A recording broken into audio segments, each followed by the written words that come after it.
everyone! Welcome muli dito sa Timeless Collective Reading natin. So, ngayon ang titignan natin is ano ba tong mga gustong sabihin sa'yo na itong person mo.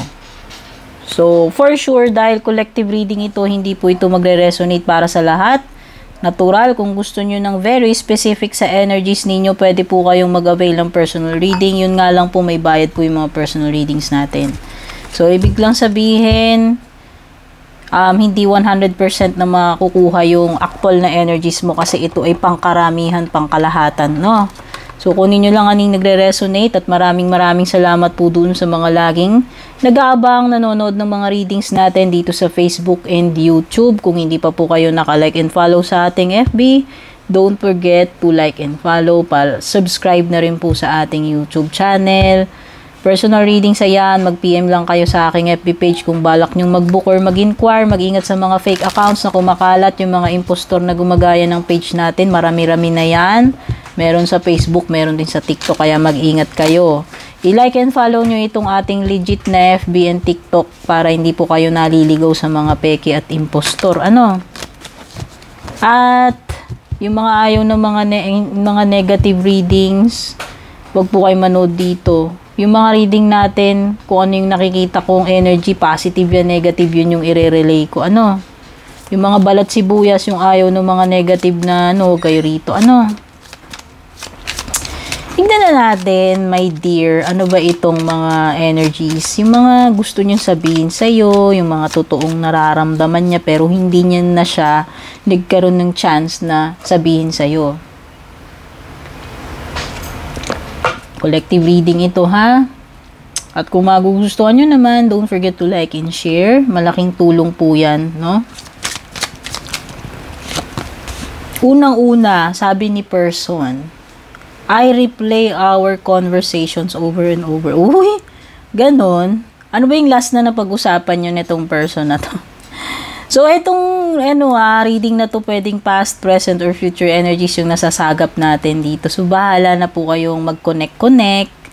Pwedeng ito energy nyo rin. Minsan, pwedeng energy ni person. Pero yun na nga, ang topic natin is kung ano ba yung mga gustong sabihin niya sa'yo na hindi niya na nasabi. Binabalik-balikan niya. Binabalik-balikan niya, dear, yung mga napag-usapan ninyo. Kung ano ba yun. No? Tungkol saan ba yan? Chika mo nga. I don't react. Uy, patay mali siya. I don't react when people mention you. Kunwari, napag-uusapan ka. Andyan yung mga kaibigan nyo, nababanggit yung pangalan mo. Kunwari, washa pakils. Pero ang totoo, affected siya. No? So, hindi lang niya pinapakita sa ibang tao or pinipigilan niya, sinusuppress niya yung feelings niya na mag-react, no? Kasi siguro baka nadyajahe siya doon sa mga tao na yun. Pero yun na nga, hindi niya pinapakita, pero deep inside, di ba? Oh, I want you. Mukhang may gusto pa rin sa'yo tong person na ito. Baka hindi mo nalalaman. Gusto niya sabihin sa'yo yan, pero yun na nga, hindi na nga niya nasabi. Kaya ayan. Nire-replay na lang niya yung mga mga huling-huling mga last na napag-usapan ninyo. So ibig sabihin nire-reminisce ka pa rin, dinedesire ka pa rin itong person na to, pretending na wala siyang paki sa'yo pero ang totoo meron, no? Hindi ko alam if it's pride or ego o kung ano man yung reason niya.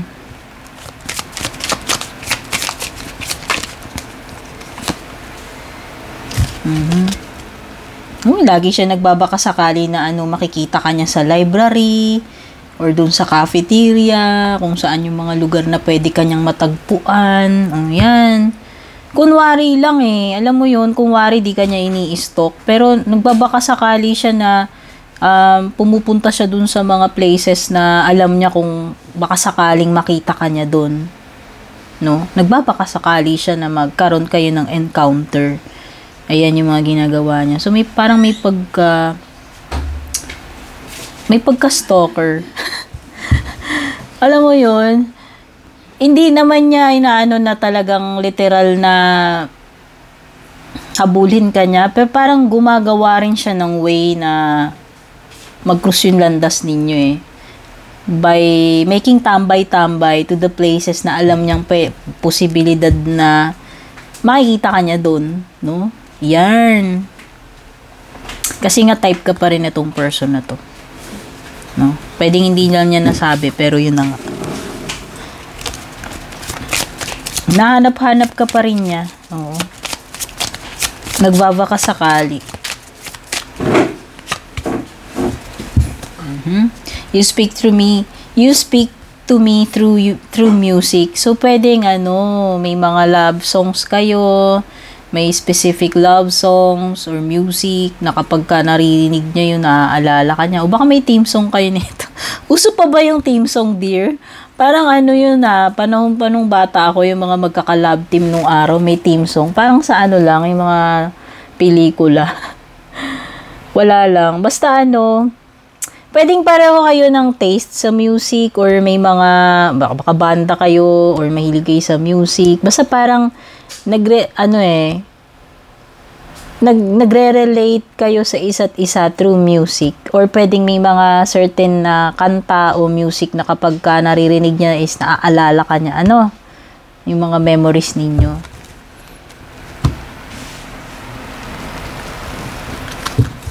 Ano pa? Talaga. Sobrang attracted talaga siya sa'yo. O, nasabi ba niya yan? O, kasi ito yung mga bagay na hindi niya na nasabi sa'yo eh. So, just so you know, itong person na ito is talagang type na type ka niya. Ayan o. Sobrang attracted siya sa'yo. Okay? Gandang-ganda, gwapong-gwapo sa'yo ito si person. Just in case hindi niya nasabi sa'yo yan. I love you unconditionally. Hindi lang yon. Hindi lang siya super attracted sa'yo. Unconditionally pa yung pagmamahal niya sa'yo. O hindi ko alam ano nangyari sa inyo. Nagkahiwalay. Ba't kayo nagkahiwalay? O baka naman kasi siya lang yung ganyan sa'yo. Baka naman one-sided itong connection ninyo. Hindi ko alam. Bahala ka na kasi ikaw naman na nakakaalam ng chika, ng history ninyo.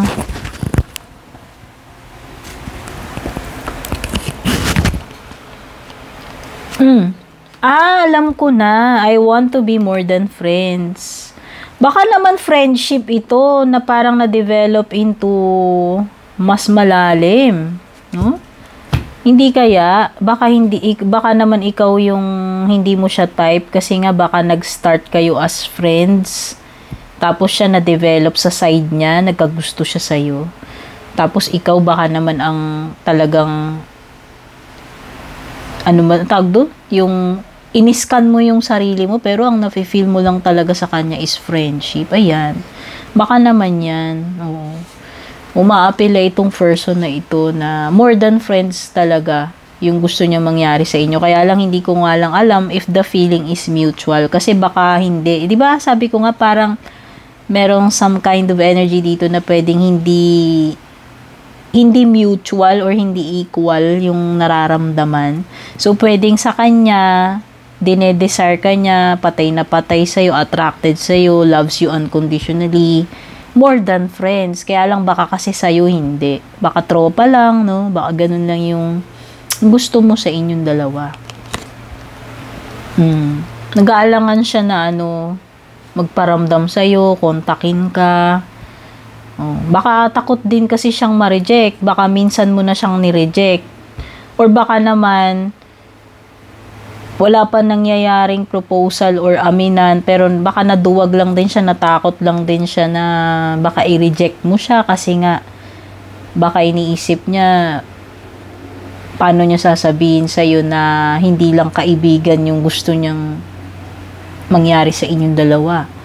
O baka kasi, babad trip ka or baka ma-reject mo siya, pwedeng ganun.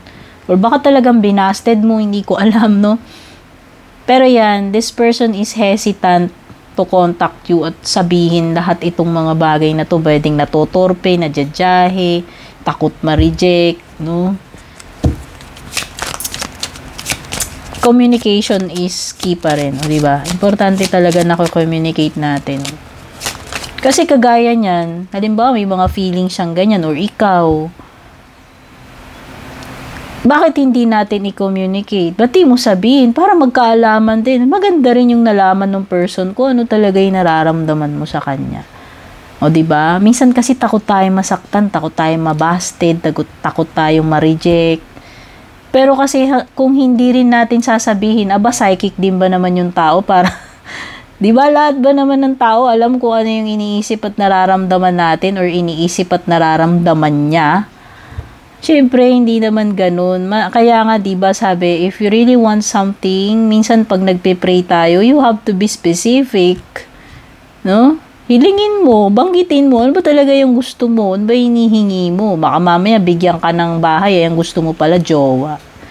O di ba? May mga times na kailangan maging vocal tayo, straightforward, i-communicate natin yung what we truly feel. Diba?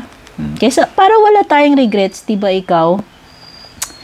Example, may tao ka na gustuhan. Although, nag-start kayo magkaibigan, na-realize mo, putya, mahal ko talaga tong taong to. Kaya lang, ang bobo ko, ba't di ko sinabi sa kanya nung, ayun, nagkaroon na ng jowa, nagkaasawa na. Kung sinabi mo yun, hindi ka nagpakaduwag, at least, kung nabasted ka niya, wala kang regrets, no? Na, puta, hindi ko sinabi, Diba? Ako yun. Hindi ko alam kayo. I hope that you can forgive me one day. On ba atraso sa'yo nito? Umaasa siya balang araw. Sana mapatawad mo siya. Kung ano man yung pagkukulang niya or maling nagawa niya sa'yo. O diba? Humble naman siya. Pero hindi ko lang alam kung humingi sa'yo ng sorry ito. Or nadyahin na naman. Or ma-pride. Pero yun na nga. Kung ano man itong mistake niya, pagkukulang niya sa'yo, umaasa siya one day, sana mapatawad mo daw siya. Okay, so ayan. Don't forget to like and share kung nagustuhan. Take care. God bless.